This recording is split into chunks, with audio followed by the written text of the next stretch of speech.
औज़ु बिल्लाहि मिनश शैतानिर रजीम।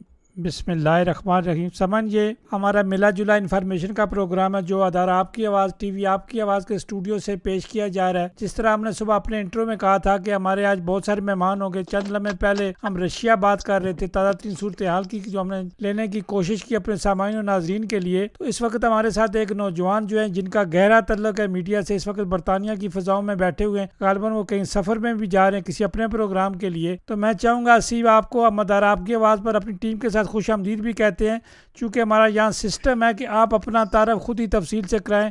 इस वक्त आप क्या कर रहे हैं, क्या क्या आप काम करते रहे हैं? जी बहुत शुक्रिया। मेरा नाम हसीब अरसलान है। मैं एक जर्नलिस्ट हूँ और इस वक्त मैं as head of international operations Dunya news के लिए काम कर रहा हूँ। जिसका मतलब है कि दुनिया न्यूज़ का जितना इंटरनेशनल ऑपरेशन है पाकिस्तान के बाहर, उस सारे को जो है मैं मॉनिटर करता हूँ। जितनी हमारी रिपोर्टिंग होती है इंटरनेशनली उसको वो मेरे तक आती है, फिर हम उसको फिल्टर करते हैं और यहाँ से आगे हम इंटरनेशनल डेस्क तक उसको फॉरवर्ड करते हैं। सो मैंने दुनिया में as a reporter, as a internee reporter, बल्कि उससे भी एक लो लेवल कह लें कि जब मैं स्टिल स्टूडेंट था तो एज ए इंटर्नी रिपोर्टर मैंने स्टार्ट किया था और I made my way up internee reporter से रिपोर्टर। फिर अल्हम्दुलिल्लाह साल तकरीबन होने वाला है कि एज ए ब्यूरो चीफ या एज हेड ऑफ ऑपरेशन जो है मैं दुनिया न्यूज़ के साथ काम कर रहा हूँ। उसके साथ मैं अपना यूके में एक बिजनेस जो है वो भी रन करता हूँ। और अभी मैं सफ़र में इसलिए हूँ कि पाकिस्तान की क्रिकेट टीम का, विमेन क्रिकेट टीम का आज मैच है इंग्लैंड के साथ लीड्स में, तो मैं वो कवर करने के लिए जा रहा हूँ। असीब आपको एक साल हो गया। तसीब चूँकि आप बरतानिया को अच्छी तरह जानते भी हैं, तो इस वक्त जो पाकिस्तानी हमारे मीडिया वाले हैं या जितने चैनल्स भी हैं या जितने हमारी सोसाइटीज़ हैं, जितनी हमारी सियासी तंजीमात हैं, इनकी तरजीहात क्या है? देखें जी, अगर प्रैक्टिकली कहा जाए या जो रियलिटी है उसकी बात की जाए तो इस वक्त मैं ये समझता हूँ, ये मेरी राय है, कोई से डिसएग्री भी कर सकता है, लेकिन सब लोग जो है ना वो अपनी अपनी एक जाती जंग जो है वो लड़ रहे हैं। चाहे वो किसी भी जमात में, किसी एक जमात को टारगेट करके नहीं कह रहा, मैं सारी पार्टीज की बात करूँ कि सब अपनी अपनी बका की और अपने सर्वाइवल की जंग लड़ रहे हैं। और शायद उसकी वजह ये भी है कि हालात ही कुछ ऐसे क्रिएट हो गए हैं। लेकिन मैं हर फोरम पे, हर जगह पे ये कोशिश करता हूँ कि सबको ये कहूँ कि हमारी प्रायोरिटी जो है ना वो पाकिस्तान होना चाहिए। जब कोई मसला हो, जब कोई इशू हो, जिस तरह मैं आपको रिसेंट मिसाल देता हूँ कि अब 2 दिन पहले जो एक किर्गिस्तान में जो वाकया पेश आया पाकिस्तानी स्टूडेंट्स के साथ, तो वो शायद पाकिस्तान में तो काफी रात थी और क्योंकि मैं इंटरनेशनल न्यूज देखता हूँ तो हमारा कोई कॉरेस्पॉन्डेंट नहीं था वहां पे, तो मेरा स्टूडेंट से डायरेक्ट रब्ता हुआ। तो I was the first guy to report it. मैं उसको मतलब टीवी चैनल, मेरे से पहले ट्विटर पे तो वो चल रहा था लेकिन टीवी चैनल्स तक लाने वाला मैं पहला बंदा हूँ। तो वो तो हमने रात को उसको बड़ा अच्छी तरह कवर किया, लेकिन सुबह जब मैं उठा तो मैंने देखा कि दो उसमें ना राय चल रही थी। दो लोग थे जो सोशल मीडिया पे बटे हुए थे। कुछ लोग जो है वो उसको डिफेंड कर रहे थे और कह रहे थे कि नहीं जी ऐसी कोई बात नहीं है, इतनी बड़ी बात नहीं हुई है। हालांकि रियलिटी जो है वो बिल्कुल डिफरेंट थी, बहुत जुल्म हुआ है वहां पे। तो कहने का मकसद ये है कि जब कोई ऐसा मसला भी हो, इवन उस मसले के ऊपर भी हम अगर इकट्ठे नहीं हो सकते तो surely there is something wrong and हमें किसी ना किसी चीज की कमी जरूर है हमारे अंदर। तो मेरा ख्याल है कि सबकी तरजीहात, वो जैसा आपने सवाल किया वापस उस पर आते हैं कि मेरा ख्याल है सब लोग अभी अपनी अपनी एक जो जिस जिस पार्टी से, जिस जिस तंजीम से किसी का भी ताल्लुक है, वो उस सिर्फ उसके लिए महदूद होके काम कर रहे हैं। मेरा ख्याल है हमें उस सबसे बालातर होके एज अ पाकिस्तानी और एज अ मुसलमान जो है वो काम करने की जरूरत है। असीब आप ओपन माइंड मुझे लग रहे हैं। पहली दफ़ा मेरी आपसे जो एज ए मीडिया बात हो रही है, वैसे ऑफ द रिकॉर्ड तो हमारी बात हुई थी। असीब हम आपने बिल्कुल बजा फरमाया कि हमारी प्रायोरिटी जो है वो स्टेट होनी चाहिए, या जिस मुल्क में रहते हैं वो मुल्क भी हमारी प्रायोरिटी होनी चाहिए। लेकिन हमें ओवरसीज़ को मैं देखता हूँ, मैं अक्सर ये जिक्र भी करता रहता हूँ, चूँकि हमें हमारे लिए कोई पाबंदी नहीं है, इस पर कोई भी बंदा आज़ादी से बात कर सकता है। लेकिन बहुत सारी चीज़ों का ख्याल करके इंसान को अपना अदब का खुद ख्याल करना पड़ता है, अपने लिफाज का खुद ख्याल करना पड़ता है। लेकिन बाकी किसी पर कोई पाबंदी नहीं है। हमें ज़्यादा फिक्र है पाकिस्तान के लीडरान की। हमें यहाँ जो हमारी जो ओवरसीज जो हमारी जो कम्युनिटी है, हमें अपनी फिक्र नहीं है, उनकी ज़्यादा फिक्र है। ये बात मुझे समझ नहीं आती। आपने बिल्कुल बजा फरमाया। देखें आप के मुल्क का तो मुझे नहीं पता, मैं यूके के ऊपर बड़ी क्योंकि गहरी नज़र रखता हूँ, कवर भी करता हूँ, तो मैं इस समय मैं आपको बता सकता हूँ कि हमारा जो एजुकेशन में रेशियो है यहाँ पर, जो हमारी चौथी अब जनरेशन चल रही है, हम जो दीगर इमिग्रेंट नेशंस हैं, इंडियंस हैं, श्रीलंकन्स हैं, बंगाली हैं, हम उनसे बहुत पीछे हैं अनफॉर्चुनेटली। क्राइम में अगर देखा जाए तो हम सबसे आगे हैं। जेलों में अगर रेशो देखा जाए तो हमारे बच्चे सबसे ज्यादा हैं जेलों में, जो हमारा जिनसे हम कंपैरिजन कर सकते हैं, जो इमिग्रेट होकर जो नेशंस यहाँ पर आई हैं, मैं उनकी बात कर रहा हूँ। सो उस लिहाज से हमें यहाँ पर फोकस करने की जरूरत है।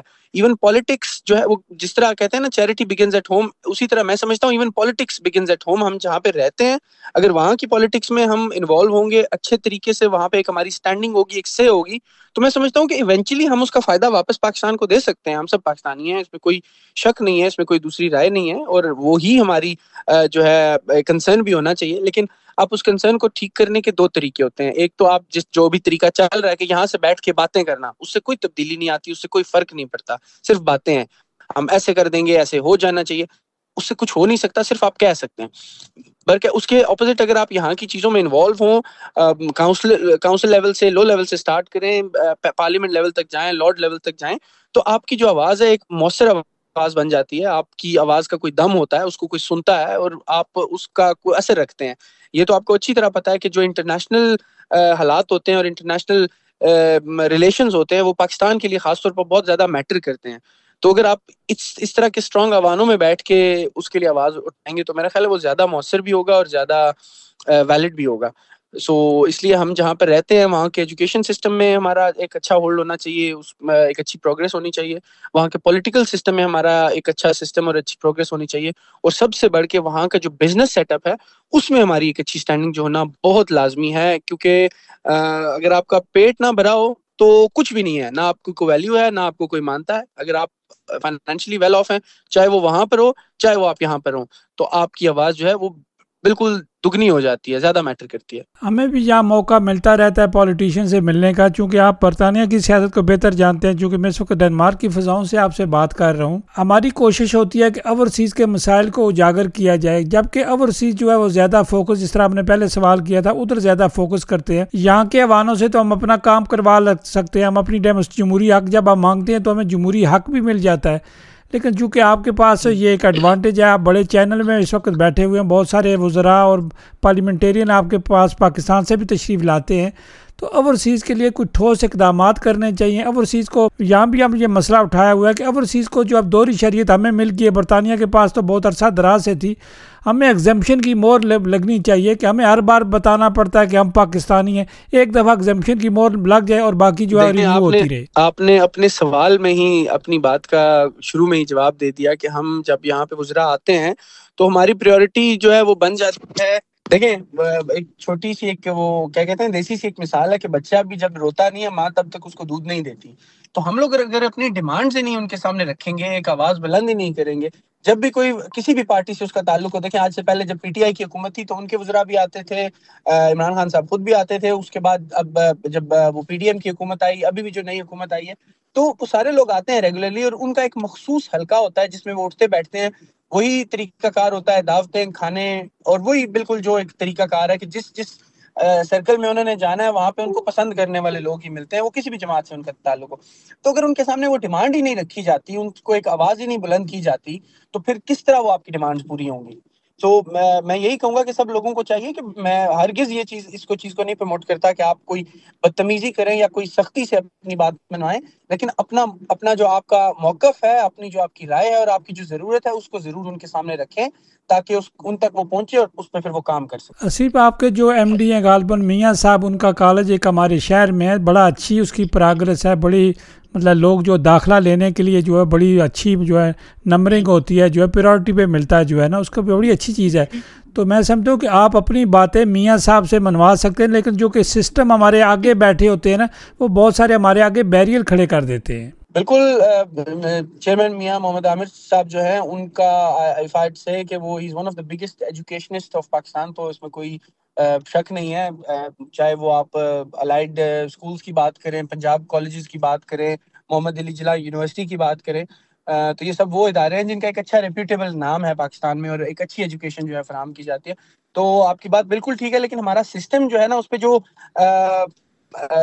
गेट बैरियर्स जो है ना वो बिल्कुल एक ऐसा निज़ाम है कि जो आपको किसी जगह तक पहुंचने नहीं देता। जो आपके गेट होल्डर्स हैं वहीं तक आपकी बहुत सारी इंफॉर्मेशन जो है वो रुक जाती है। हम अपने तौर पे तो कोशिश गाय बगाए करते रहते हैं, लेकिन मसला ये है एक और यहाँ पे कि हर बंदे की ख्वाहिश है कि कोई दूसरा जो है उनके लिए कुछ करे और दूसरा कोई चेंज लेके आए। हम खुद अपना वही निज़ाम रखना चाहते हैं।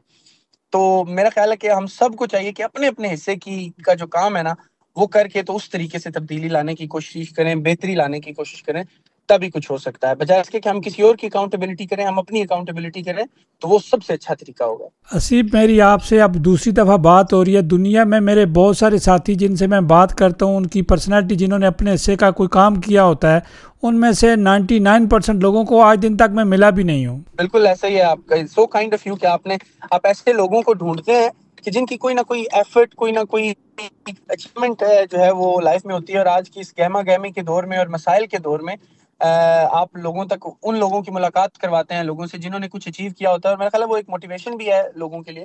तो आई थिंक कि आप एक बड़ा अच्छा और एक नेक काम कर रहे हैं, और अल्लाह ताला आपको इसका जो है अजर दे, और किसी ना किसी फॉर्म में इसका लोगों को भी फायदा हो और आपको भी फायदा हो। हसीब, आपका बहुत शुक्रिया, चूँकि आप इस वक्त मसरूफ़ हैं। इंशाल्लाह कभी फिर बात करेंगे।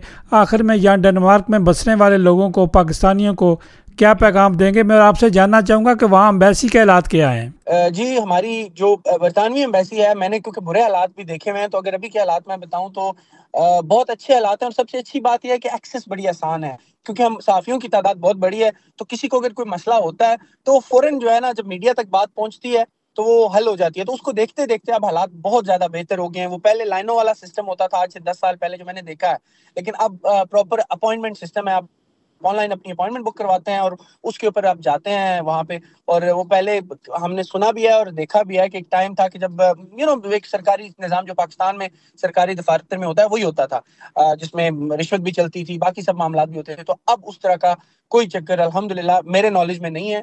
बिहाइंड द सीन देखें, हर जगह पे बेहतरी की गुंजाइश तो होती है, तो मजीद बेहतरी की गुंजाइश तो है, लेकिन बहुत अच्छे हैं। आप ही के तवज्जुह से मैं ये भी बल्कि गुजारिश करना चाहूंगा कि डेनमार्क में मेरे पास अभी एज वी स्पीक जहां जहां हमारी पाकिस्तानी कम्युनिटी है, वहां वहां हमारा कोई ना कोई रिप्रेजेंटेशन है। डेनमार्क एक ऐसा वाहिद इलाका है जहां पे मेरे पास as a reporter, as a OSR मेरे पास कोई नुमाइंदगी नहीं है। तो अगर आपके कोई सुनने वालों में से या आपके नॉलेज में अगर कोई ऐसा शख्स हो जो हमारे साथ as a out of station reporter काम करना चाहे कम्युनिटी रिपोर्टिंग के लिए, तो I be more than happy to take them on. आप भी हमसे शेयर कीजिएगा, और अगर सुनने वालों में से कोई इंटरेस्टेड है तो आप मेरी डिटेल्स जो है हमसे शेयर कर सकते हैं। अगर आप तक किसी तरह कोई पहुंचता है तो उसका फायदा ये होगा कि हमारे पास डेनमार्क में जो पाकिस्तानी और कश्मीरी कम्युनिटी है उनकी खबरें जो हैं वो हम दुनिया तक पहुंचा सकते हैं, चाहे वो कम्युनिटी गैदरिंग्स हों, कोई मसाइल हों, कुछ भी हो। We are very open forum, तो हम हर तरह से उनको कवर कर सकते हैं। तो अगर कोई भी ऐसा शख्स जो इंटरेस्टेड हो हमारे साथ काम, उसके लिए आपको कोई इतना खास ट्रेंड होने की भी जरूरत नहीं है। आजकल तो आपके पास एक मोबाइल और एक माइक होना चाहिए, तो आप साफी बन ही सकते हैं। तो अगर ऐसा कोई आपके नजर में बदलाव, हसीब, तो प्लीज आपने बड़ा मुझसे अच्छा शेयर मैसेज कीजिए। दिया। इंशाल्लाह आपको फ्री विली से यहाँ से डेनमार्क से सारे जो अपनी जो रिपोर्ट भी मिल जाया करेगी, आपको क्लिप्स भी मिल जाया करें। बाकी this is up to you. Thank you so much, so kind of you, thank you for having. खुदाफिज जी, पाकिस्तान जिंदाबाद। सामान, ये थे असीब जो कि बरतानिया की फ़िज़ाओं से हमारे साथ थे और उनसे बराह रास्त हम बात कर रहे थे। सामान, हमने आपके लिए इन्फॉर्मेशन लेनी है, जहाँ से हमें इन्फॉर्मेशन मिलती है वो हम आपके साथ शेयर करते हैं। और हमारा काम है, चूँकि हमारा अपने सामान से वादा है, तो सामान ना हमारा किसी जमात से तल्लक है, ना हम किसी जमात के मेंबर हैं। यहाँ डेनमार्क की सियासत है, इसको हम बड़े खुला के करते हैं। लेकिन जितनी भी पाकिस्तान की सियासी जमातें, चूँकि हम जमहूरिया पसंद आदमी हैं, हम ये नहीं कहते ये जमातें जो हैं वो नहीं होनी चाहिए। बाकी जो हर जमात करती है, हर जमात का अपने अपने लीडर से प्यार होता है, उसे कोई दूसरा छीन नहीं सकता, चूँकि ये मोहब्बत होती है। मोहब्बत ये बिल्कुल अंधी होती है। समझना, हमारे साथ साथ रहिएगा।